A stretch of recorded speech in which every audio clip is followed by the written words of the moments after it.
they're telling me I won't be able to find one in October when we're going to need one. And he said, we have family, but he said my mother-in-law has stage 4 breast cancer. And I said, do you know Gail had stage 4 breast cancer? He goes, what? And I said, yeah, like something like 16 years ago? And he goes, really? He says, I didn't know that. I said, yeah, I know. And God healed her. And I said, so it's not a death sentence just because they say stage 4. And he said the chemo is working for her now. He said it makes her very ill and everything. But he said, it is starting to work. So I told him, I said, just don't give up. So it was just kind of nice to be able to tell him that even though Gail wasn't there, I was able to share the story with him so that he has a little bit of hope. And just asking you to pray for his mother-in-law. I don't know her name. His name is Kevin. But I just think it's a blessing that they're having a baby, but that she definitely needs a prayer. I want to thank God for being in the land of the living.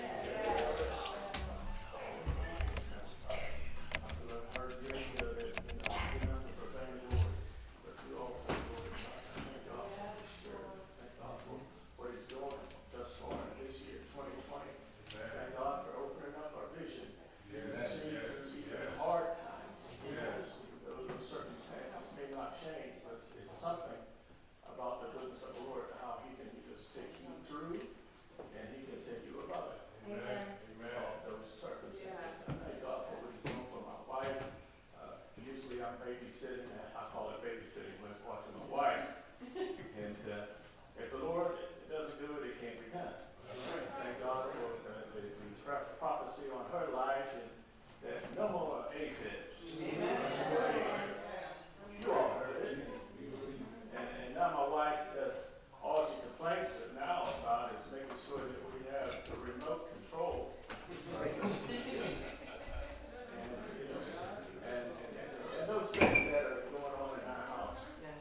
I say also, Lord God, it's a glorious thing to see things unfold before your eyes. I told my brother who was ridden with cancer, and I told him about my 2 sister-in-laws, and he got real quiet. And he's dealing with cancer. Doesn't know the Lord.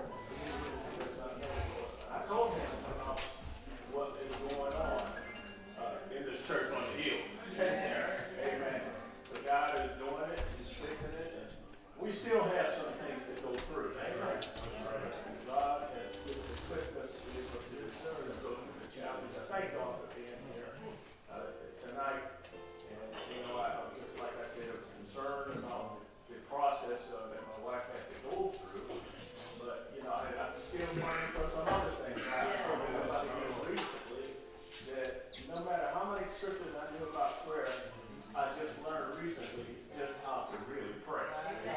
Not just a word, making noise, but I learned through every situation persistence and keeping at it and stay on it and don't change. Stay on it, keep on praying. It's an exercise. Amen. I'm firm in that. It's an exercise. Praise God for all things. And I learned to thank Him.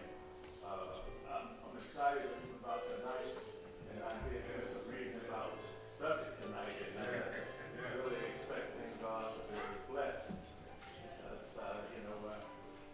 some of our people have gone through a lot. And we have been blessed to be where we are today. I'm praying that you will be blessed and I will be blessed and all of our family will be blessed. Amen. Pray much for us. Amen. Giving honor to God tonight, to the pastor, to the elders, to the mothers. Thank God for the mothers. To all the missionaries, deacons, and friends. I thank God for you being here tonight, for being saved, sanctified, filled with His precious Holy Ghost and that mighty burning fire. I thank God for His healing power. I thank God for my healing. I thank God for healing my body. Amen. And I'm going to keep saying it. I thank God for healing my body. I thank God for how you're supposed to make known His deeds among the people. I thank God for that, because when you tell people about what the Lord has done, you're just dropping seeds. And I thank God for that, because when you tell people about what God has done, they'll start to believe it. When you see, when Sister Mara was telling that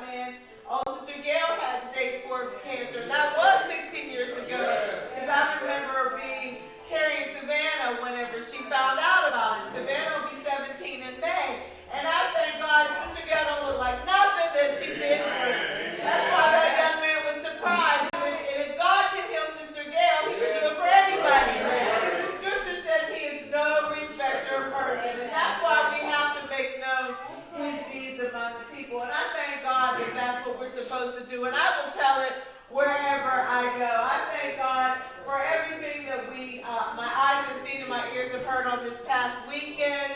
We had the chance, Pastor and I, to go and experience the homegoing of Mother Kennedy.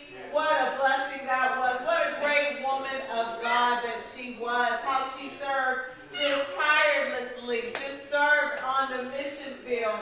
I mean, it's just like seems like we get tired just going to church. We get tired just going to work. We just get tired just doing everyday things. But this woman just served and served and served. She went to leprous colonies and she just served, and she took medicines and she took food overseas and just took to people in need, doing the will of the Lord. And it is so encouraging, because when we get tired, because with our physical bodies, we do. I'm not gonna tell we get tired. But when you have a calling from the Lord to do His will, we have to remember the scripture says, "Be not weary in well doing." There's always something to do to the glory and honor of God, and it just renewed my strength, and I thank God for that. I thank God for just hearing about what she did. I thank God for an opportunity to spend some time with Bishop Matthews and just to hear the message that he presented. And I just thank God for what God is doing on the mission field. And it just gave, like I said, it just gave me a renewed vision, and I thank God for that. I thank God for how He renews our strength day by day. I thank God. He's just such a good God. There are so many souls out there. It just takes your mind off of what you're going through. You got to help somebody else. There's somebody else out there that needs help. And don't be thinking about your problems all the time, and go out and help somebody else. And I thank God that is my desire. I want to help somebody else. I know my family, there's some people in my own family that need saved. And yes, I am helping them, and I'm going to drop seeds and help them as well. But there's some other people that need help as well. So I just thank God for everything that we experienced on this weekend. I thank God for the message on Sunday out of McBride. What a beautiful, beautiful message. The fourth man in the fire. I need Jesus when I go through the fire. Because at some point we all going to be in the fire. And we need the Lord in there with us. So I just thank God for the message. Ask those who know the word of prayer, continue to pray much for me and my family, that we be all the Lord is calling for in these last and evil days. Amen. Amen. I think I'll need to say this. Yes. I just want to thank Pastor and the church for the gift that I received, and the positions that we received on Sunday. No, I just want to say that. Amen.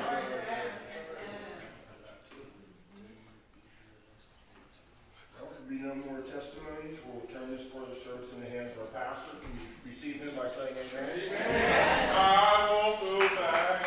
I won't go back. Jesus has met me.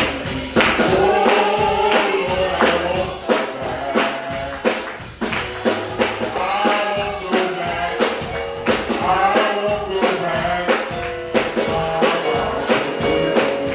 Jesus has met me. Oh, Lord, I won't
Just one more time. He's allowed us another opportunity, amen, to be back in his house. And I don't take it lightly. I don't take it lightly that he has allowed me, given me this golden opportunity to come into the house of the Lord just one more time. We certainly honor the Lord tonight, and to the First Lady, to the deacons, church mothers that are here tonight. Amen. Everybody, deacons, elders that are here, missionaries, mothers, everybody.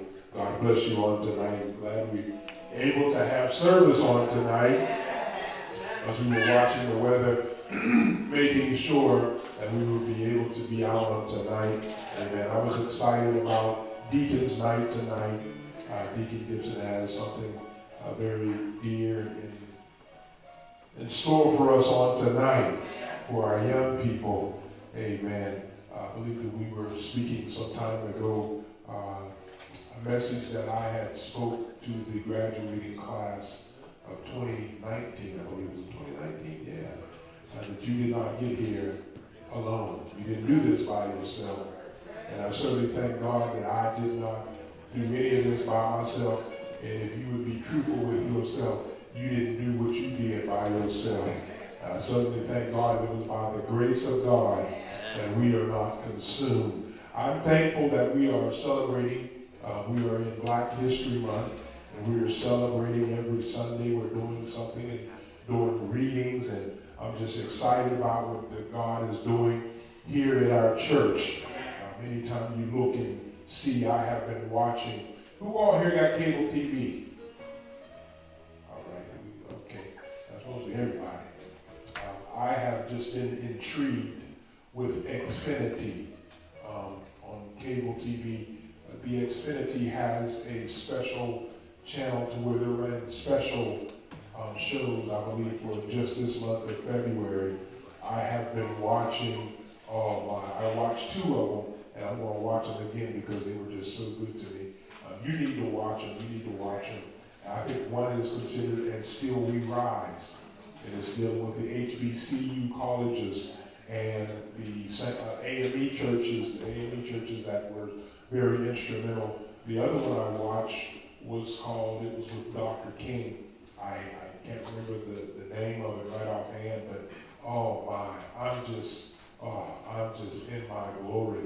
They're showing Mason Temple. They've showed Mason Temple 3 or 4 times, and the services and everything that happened during the civil rights. I don't know about you all. I guess since being near death, I just can't watch anything on TV. It doesn't reach. You know, I just can't watch stuff. I mean, I can watch the news. I may be able to watch sports. Anything other than that, I can't do it. Something has to feed my spirit. I'm in a time in my life where my spirit needs to be fed. I'm just at a smorgasbord whenever it comes to God and what He's telling me to do at this time and in this period. And so we want you all, young people, take some time, know your history, know where you came from, knowing where our church is and how your church, this church, played a vital part in the civil rights movement. And don't let nobody tell you otherwise. Your church played a vital part in the civil rights movement, and not just, and I'm looking and I'm just rehashing scripture, and I'm looking at things, and I'm seeing Dr. King march in Selma, Alabama, and all these places. And what a lot of people don't realize, and you should realize it, that it wasn't just black people walking with Dr. King. Let me say that again. It was not just people of color marching with Dr. King. There were all nations, all kinds of, all color folk, Caucasian, everybody was marching with Dr. King because I believe right is right and wrong is wrong. Amen. Right is right and wrong is wrong. So we want you all to continue this month of February, when we celebrate Black History Month, to look up something different. Yeah, look at something, look and see, why do we do what we do? I watched a documentary, a friend of mine sent me a documentary today about the first black pilot, woman pilot. I watched the video about her today at work, and I was just so intrigued. Young people, you can do whatever your mind puts to it. Whatever you put your mind to do, you can do it. I just want to say this, I'm going to turn it over to Deacon Gibson. The civil rights, the struggle, the marches, everything that our forefathers have gone through, I believe, was spiritually based. I believe everything was spiritually based. Don't take it for granted that it was Dr. King who was one of the greatest civil rights leaders that we know was a pastor. God speaks. Don't look at the children of Israel. Look at Moses. Look at Egypt, how they were delivered. Everything, if you're in a predicament now, it is going to take the Spirit to get you out of it. It's not your color. Every battle that I had to fight on my job, listen, I got into battles because of the Holy Ghost. I'm just telling you the truth. The Spirit will allow you to get into battles, but don't stop, because the Spirit is going to deliver you out of that battle. Amen, somebody. So everything that we say, everything that we read, just a blessing of this whole month, just dealing with Mother Kennedy, her homegoing on Saturday, just to know that one of our own who ministered to 30 different countries. 30 different countries, and how the Lord had blessed her. And I believe the day that they buried her, she still had spunk and fire. I remember she had a hug around, she would run you over. I thought I was the only one, but I heard other pastors Saturday saying, Mother Kennedy in the national meeting, she would run your feet over getting to where she needed to go to do what she needed to do. She had momentum, she had voice, she knew what she wanted to do for the kingdom of God. So tonight, I'm going to sit down. We're going to turn this portion of the service in the hands of Deacon Gibson. And we know that this coming Sunday is a very exciting service. We are excited for number one, Sunday morning. Come on out. Sunday school is at what time? 9:45. Sunday school is at 9:45. And morning worship will be at 11 o'clock. And this special service on this Sunday afternoon is our Preservation of Life service. Everybody say Preservation of Life. I will probably deal briefly with that, Elder Bowler, on Sunday, the Preservation of Life, as we were going over the format for Sunday's service. The Preservation of Life was the service drawn out from one of our pastors in Chicago because of all the shootings and the killings in the city, what God had gave him. And I spoke to him about it. I spoke to Superintendent Edie about this. What God had gave him was the red door hangers that we have in the back of the church. You can take them home with you. That he said, this is significant of the blood of Jesus. And when I see the blood over the door, the death will not come into your home. The death angel will pass over. So we hang on our doors. My mother, she's gone on to glory, but she still had her red door hangers over her door. Amen. She still had the red door hangers over her door. My house now, if you come in my front door and look up in the top corner, you'll see my probably from last year, my door hanger for when I see the blood, I will pass over you. So this coming Sunday, Pastor Sonny Concepcion from Erie will be here. I just say he's from Erie because I can't say the name of the church. Y'all have to help me say the name of this church. But Pastor Sonny Concepcion will be here and his congregation. Sister Maria, we will need our van drivers for Sunday morning and Sunday afternoon. Families are coming from the community displaced from Puerto Rico. They will be here on Sunday afternoon. And I don't know about you, all I want to do is love them. Amen. I had two people say amen. Okay, 5 more families that moved here this week. Tell them we need their number so that we can have them here Sunday. Amen. We want to be able, I told you all, saints, until Bible Week Church of God in Christ looks like heaven, I will not be happy.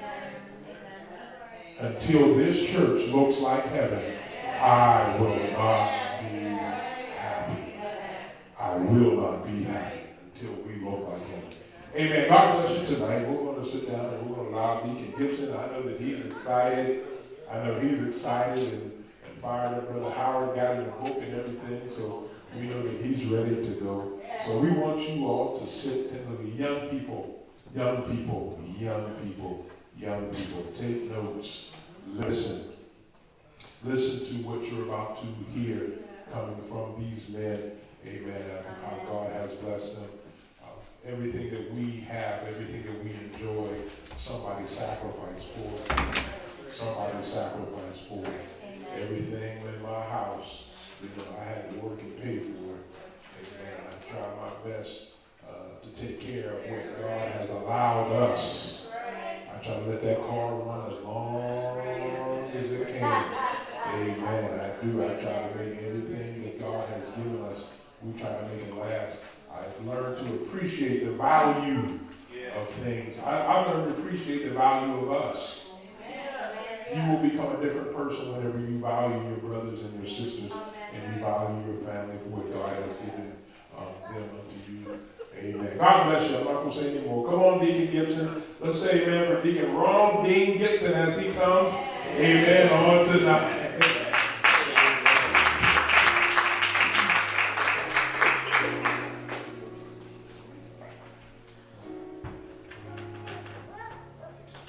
Praise the Lord, y'all. Praise the Lord. Yes, sir. I'm trying not to read too long. But there's a lot that I want to say. My wife told me to make sure I watch the clock before I left. We have a guest here tonight whose father was a Tuskegee Airman. Amen. Amen. Amen. And he's going to have some words with us. But before we get started, I'd like to thank the pastor for allowing me to speak today. I'd like to give thanks to Elder Bowler for making the posters and getting the word out. And a special thanks to Big Brother. Because this book that he got me for Christmas, a lot in there that I didn't know. You know, you can always learn, young people. Every day you can learn. Before I get started, I want to just say that I think I gave most of the young people the dog tags from the Red Tails. Yeah. They had 6 guiding principles stamped in those dog tags.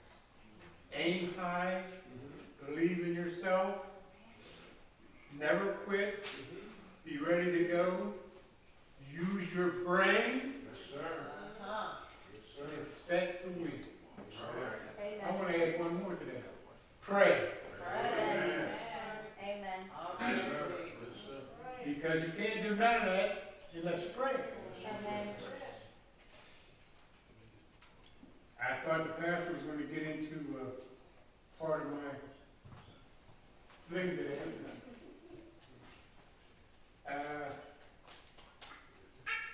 I'm going to just read some of the history of aviation in the black community. What the pastor was talking about was a young woman that she lived in Texas and she picked coffee. At an early age, she moved to Chicago and she was a manicurist and she painted the women's tournament. Her brother was in World War I. He came back, and at that time, segregation was really bad. And he drank a lot, and he told his sister that, you know, in France, even the women could fly. They could do this, they could do that, but you couldn't do it in the United States. So her name was Betsy Coleman. So Betsy tried to get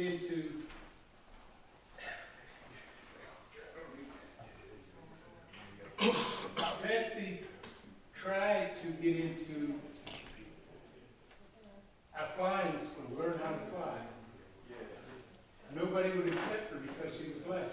Oh, Lord have mercy.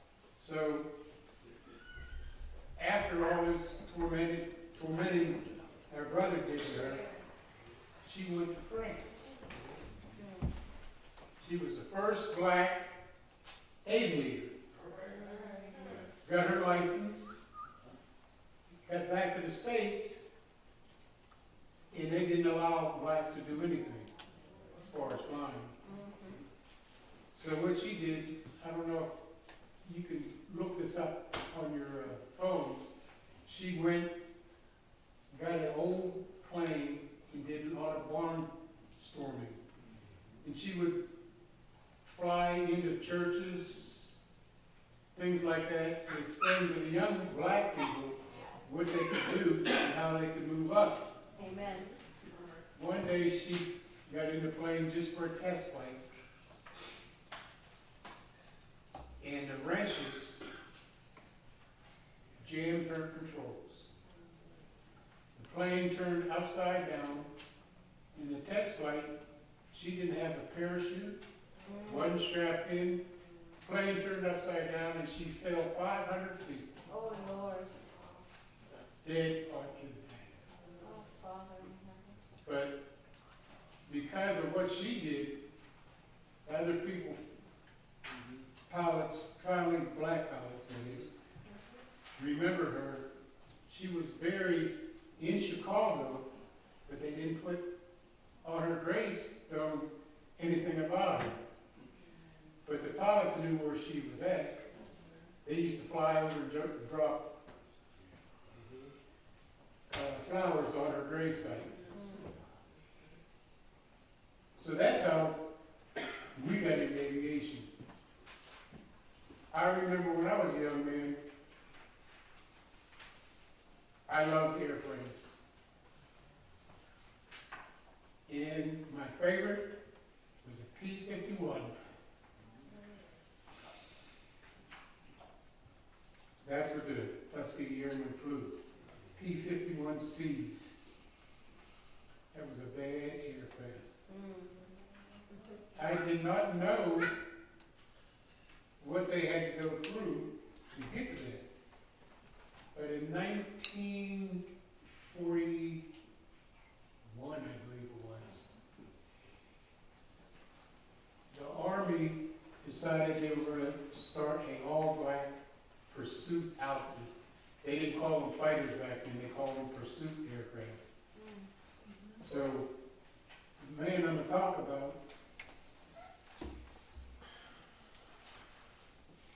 is this man, Harry Stewart Jr. He always had a desire to fly from an early age. He was born July the 4th, 1937, I believe. No, 27. And when he heard about them starting up flight school for blacks in the Army, he rushed down to the recruiters, and the recruiter told him, well, you're too young. He was only 17. So he waited until the day after his 18th birthday, went down again, took the test. He failed. After that, he went back and bought a manual, a study guide, and he studied it. He could take another test in 30 days. So he studied this guide for 30 days and told him what to do. He almost memorized the whole book.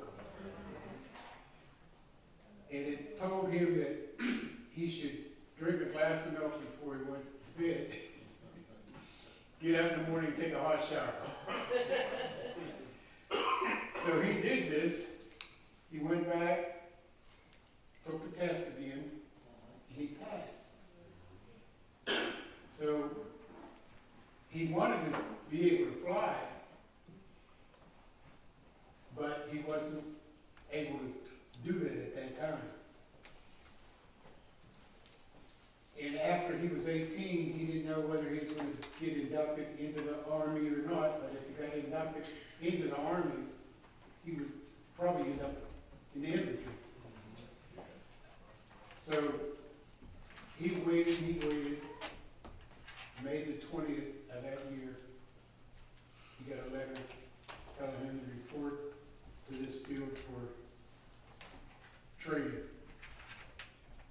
So he asked his dad, he says, what should I do? Gotta go. Amen. So before he had to go be inducted, he got a letter from General Hack. Let's see, Hack. Don't have it down here. He was the commanding officer of. Last name was Arnold. Half Arnold. Okay, Jennifer's going to speak. His dad was a Tuskegee Airman. So he had this letter from Half Arnold. And he went to his training, and at a certain time he pulled this letter out, and he read it, and the person that was in charge of his training said, well, the general outranked him, so you better go. So that's how he got into flying.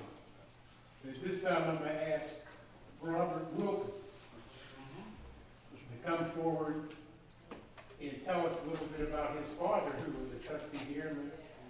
And then I will come back and give some more information. I don't want to step on his toes. For you all, this is a hat, Tuskegee Airman hat.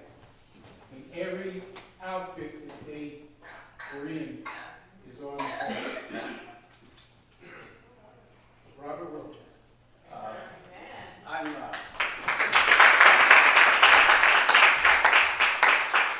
Gibson kind of set me up here. He told me I was coming to have a discussion. So young I know the flyer out there said I'm supposed to be the guest speaker. I'm supposed to represent the airmen. I have to be 140 years old to do that.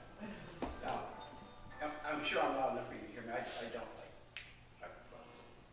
My dad and his younger brother were both Tuskegee Airmen. If you don't mind, I'll walk while I do this. His younger brother, Mitchell, never saw combat. My dad graduated the second graduating class of Tuskegee. I don't know about you guys. Are any of your parents or any of your fathers military people?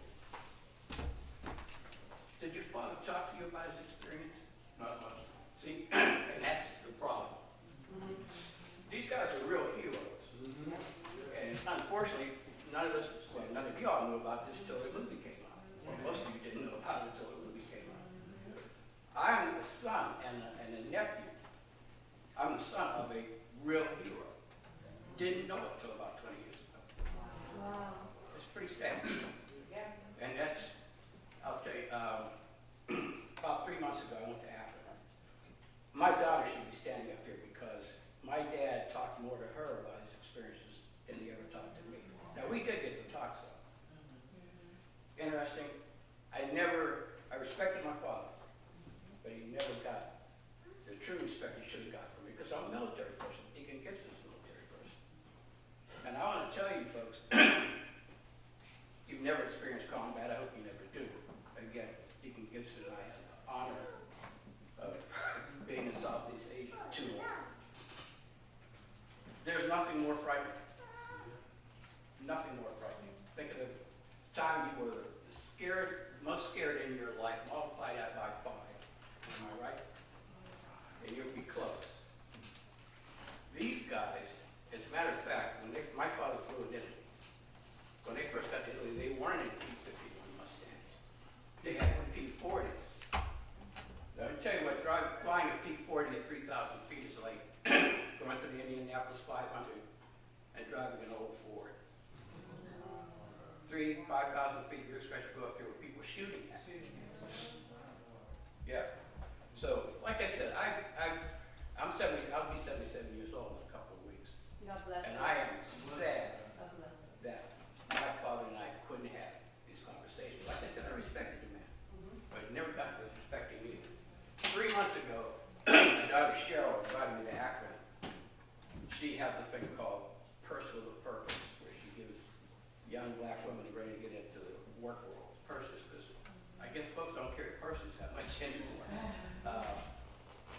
There were about 50 people there, 50 young girls there. And they had all seen the movie and done some, you know.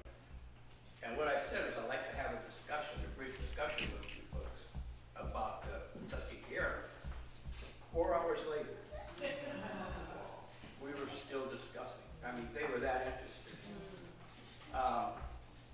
My dad, like I said, flew into Italy. I'm sure you all know. The black, particularly in the Army, only in the Army, they were all segregated. There would be airfields where there would be 300 or 400 people made just for the black flyers. Now there might be 30 or 40 officers out of 400 there. The reason for that was, I'm going to get to a point with this in a minute, the Army, or the military had it set up that no white man would ever have to take orders from a black man. There's nothing lower on earth than a private E1 in the Army. Lowest form of life, none. But a white private E1 did not have to take orders from a captain if he was black. That way here, it was that way in Italy. One of the other things I think that probably, even if you're watching the movies, you're probably not being told, is about the pay. Some of those guys did not get paid. Oh, Lord. Well, imagine that. When we went in the Army, what did we get, $90 a month? No, I got that's max 78. Ooh. Oh, Lord, have mercy. I thought I got 90. Maybe I did get 78. These people were flying pursuit. He was in the 332nd Pursuit Squadron. They were flying. Some of these guys flew 150 missions. The normal time for a combat pilot then was 25 missions. So, like I said, respect some of the younger folks.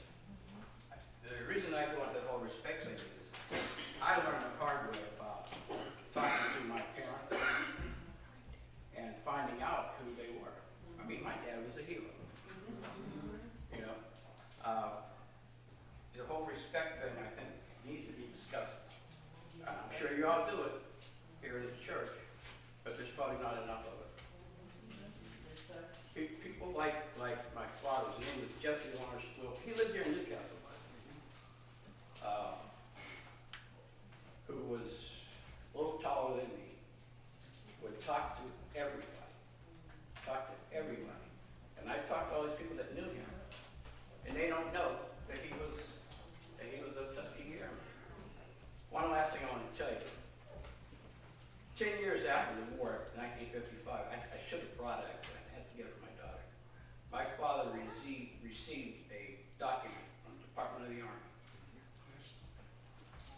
And in that document, they stated thank you and all that kind of stuff for being a backup pilot.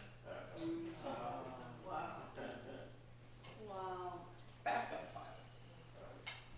Now, again, I'm going to tell you, just taking bullets, just being shot at is something.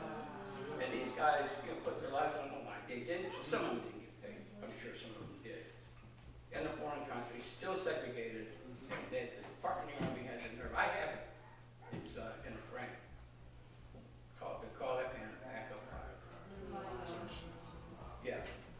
Now, when we went in the Army, things were certainly different. There were still racial tensions there.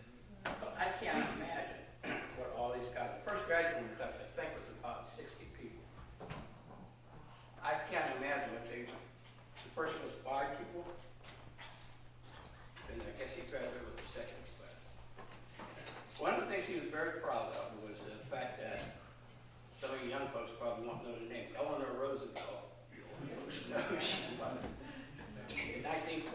she visited. Had she not visited, that project never would have gotten off the ground. I don't know if the movie can tell you that. That was the time when I'm a retired social worker. It's a term that we have called lady bountiful syndrome. That's people with means that like to go out to us poor folks and go their hearts when they're trying to help us. That's why she was there. But she left there. She went down, as a matter of fact, and I can't remember the guy's name. While she was there visiting this airfield, which, again, 10 miles from a regular Army airfield, this black airfield, one of the pilots offered her a ride. Because everybody would have had a fit. But she went up with it. She got down on the ground, and the only thing she stated was, boy, you sure can fly this for sure. She went back to Washington, got her husband here. That's why this whole project got off the ground. A lot of people probably don't know that. My dad tells me he got to meet her because he was in that second class. I didn't realize the first class was only 5 people. But just a little piece of history for you. But before I shut up here, I'm not beating myself up a lot, but I live every day with the fact that I didn't know this man. Not a good thing to do for you young folks. You got to talk to your parents. Got to talk to your parents. Now, some of that responsibility should have been on me too, but you know, when you get up and you're trying to support a family, make a living, and put a career together, you don't talk. I was working around Boston and New York. My dad was here, so I didn't. You know, we talked on the phone once in a while, but until a couple of years before he passed away, we didn't have any conversations about this. And when we had them, I still didn't know how significant historically these guys were. And you said you got to meet one that was 100 years old. Didn't you tell me you met him? See, that's what I probably need to do now.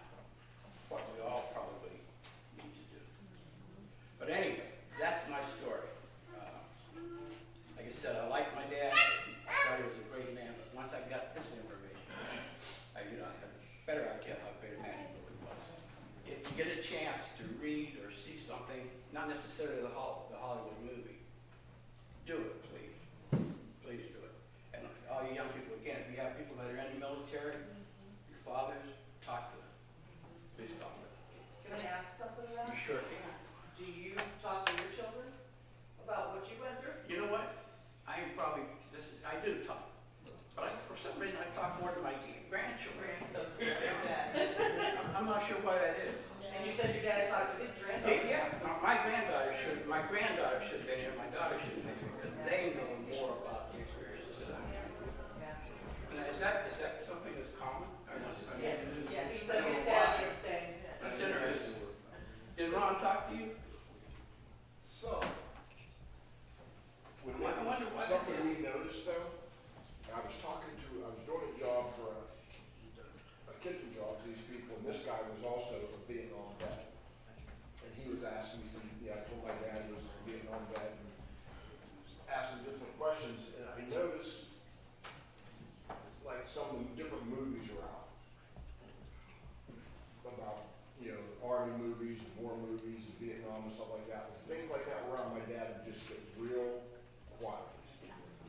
And I imagine, you have flashbacks and stuff. I remember an instance where I was a state trooper. Certain things trigger other things, and some things it's hard to talk about. I think probably we don't do it. I'm talking for another minute here. Probably we don't do it because you can't relate. It would be hard for you to relate, and you would think we were just telling war stories and kidding. Deacon Gibson, in my opinion, now being respectful, he had one of the dumbest jobs in the Army. He was a crew chief on a helicopter that did something called dust stops. That means wounded people, you go into a hot zone where fire needs to pick the wounded up and get them out. Second dumbest job is the guy that flew those things, and that was me. But what I'm saying about it, and I think, now he and I could talk, and you and I haven't really talked much about it, have we? Not really. But he and I could talk, but trying to just tell you about a combat experience, and I hope none of you ever have it, obviously. When you realize that there is a person waking up every day, his job is to kill you. That's stunning. And then you're going to be 3,000 feet in the air like these guys were. That makes it even worse. So anyway, I have a tremendous amount of respect. I don't know where this guy is. If you met, it would be good if I you didn't meet him. I get letters from him. Oh, okay. You know, there's only like 9 of them left alive now. He's the one that flipped the coin at the Super Bowl. Yeah. The Red Hill. Okay. And then President, he was a full-bird colonel at that time. And President Trump made him Gave the general. star. Gave the star. Yeah. Anyway, that's my story. Again, read about it. Read about it. And again, if anybody in your family's in the military, honor them, respect them. I don't care what age they are. Okay. Before you sit down, Sure. first of all, we want to thank you. Thank you.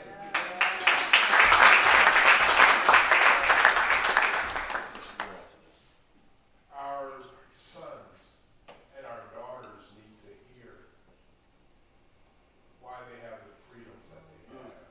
And I think sometimes they overlook you and men like you, like Deacon Gibson. Me personally, I take a aggressive approach to learn as much history, especially from the men who are right in our circles. There's no reason for my sons to bury me and did not know, my mother's story or my father's story. I mean, so just you coming, sharing tonight, and even Deacon Gibson, spending time with him, we know that Deacon Gibson, he really does it because it probably brings up some hard wounds, some things that you've seen. There's things that I've seen on my job that, you just kind of, you don't want to deal with it because it's just, you've seen it, it happened, okay, let's move on to something else. So I thank you for coming. I thank you for coming tonight, and I know that you and Deacon Gibson have, stories about, and I just want to say, I'm all ears. I've always been told I have big ears. But I love to hear the stories, and I pray that my sons and my daughters and the children from our church value, I think that's the word I'm looking for, value what you did, value what Deacon Gibson did, no matter what the U.S. government thought about it, value that you were in the war and that you were fighting so that we can do what we do today. What we do today. So again, sir, we thank you. Thank you for saying it. One other thing.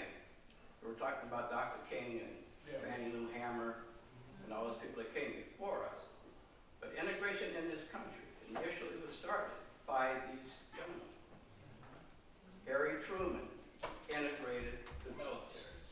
Yes. That was the beginning of it.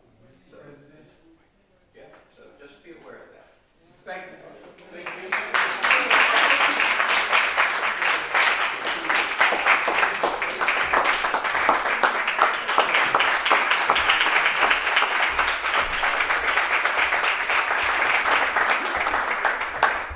Thank you. I call him Ronald. I'm going to just add a little bit more to that. The gentleman he was talking about, all of you that saw the Super Bowl, the man that came up in the red jacket, his name was Colonel McGee. I just received a letter from him. It must have been about a week and a half before that. Here's a letter. Now, I try to get all the information I can about the Red Hills because it's something special for me. But I'm going to read this one part of the letter. They go around to all different schools and churches and everything. I think you saw their plane, didn't you, Pastor? When it was here? I didn't see that. But a young man wrote him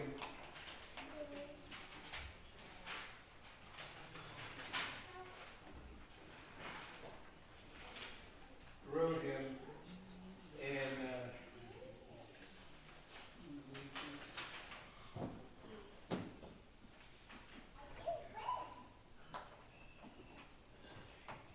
he wrote me a letter and told me he recently turned 100. Now, he flew in World War II, came back, flew in Korea, then he flew in Vietnam. He had 273 missions after he got out from World War II. Wow. So he did a lot of flying.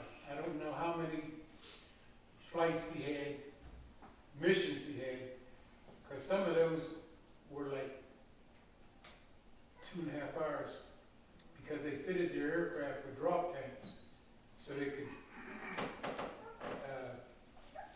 fly cover for the bombs.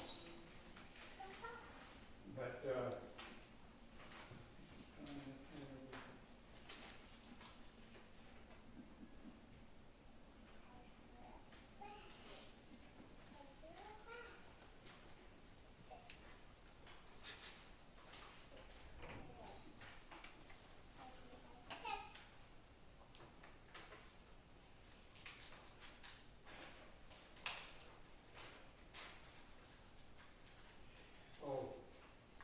a young man wrote him back and told him, you have inspired me and many others with your perseverance and rising above what others stated you could not do. And that's what they told us. The Tuskegee Airmen, that was an experiment because they said the black man didn't have the knowledge or the skills to fly a plane. And this young man wrote, you are a prime example of the world may try to knock you down, but it's your dream, your decision on whether or not you will let them do this. Think about that. All through life, you're going to go through situations that are going to tell you can't do it. That's right. Just think what they had to go through. Like Robert was saying about Eleanor Roosevelt, she's the one that got things started. But they had trainers when they started were all white. And they had made up their mind that this experiment was not going to work. I mean, can you imagine some of the things that they told them, the names they called them, and everything? And I know when I was in school, some of the names that they were calling them, you get beat up pretty bad. But, you know, this was life back then. And they had, like Robert was telling you, they had all white officers. They didn't have the black officers. They were officers, but they couldn't have a black officer in charge. So they had to go through all of this. And what I was going to talk about was Colonel Harry Stewart Jr. I had to come back again and add some more to it because it's getting late.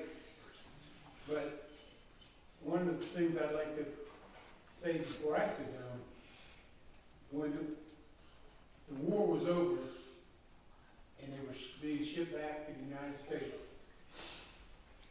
they were on a boat, And the black men, they looked up and they saw the Statue of Liberty, and they were so happy. They got off the boat. A buck private, which is a man with no rank at all, said, okay, all you whites go right, niggers go left. Now, they fought for 4 or 5 years for this country. And look what they got when they got back.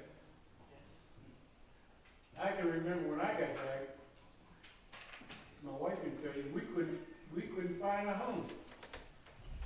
Nobody wanted to rent. Now, Stuart was a few years older than me, but he went through a lot of stuff so that we wouldn't have to go through it. That's right.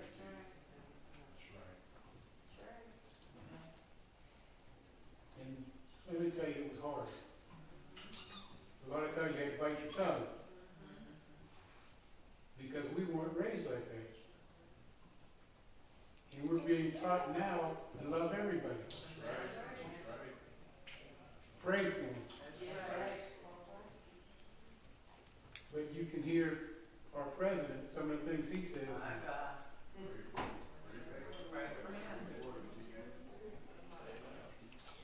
But, you know, I hope you took some notes. And all you have to do, all them cell phones you get them. If you want to know what to look up, I can give you some places to look for different stories about what we went through and what some people are still going through. Don't let anybody ever tell you you can't do it. That's right. I remember a song, you can do it if you try. There's nothing too hard for you.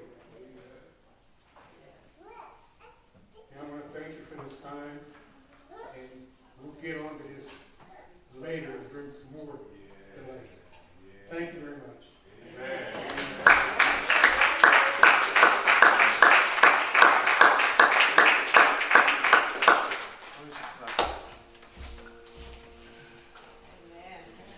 Let's give Deacon Gibson a hand.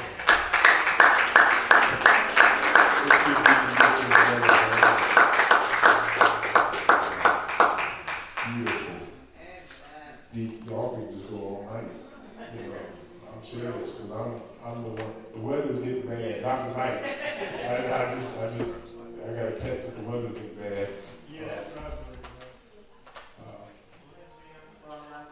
Minister Young, and so did Ron. Ron got called to work. He said, I gotta go, brother, he got called to work to go plow snow. So, that's right. All right, let us all stand. I'm not going to prolong the time. We want to take our offering. Tonight. We want to be a blessing. I thank you, Deacon Gibson.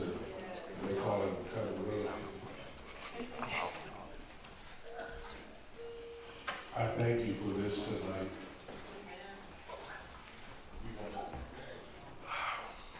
Thank you, honey.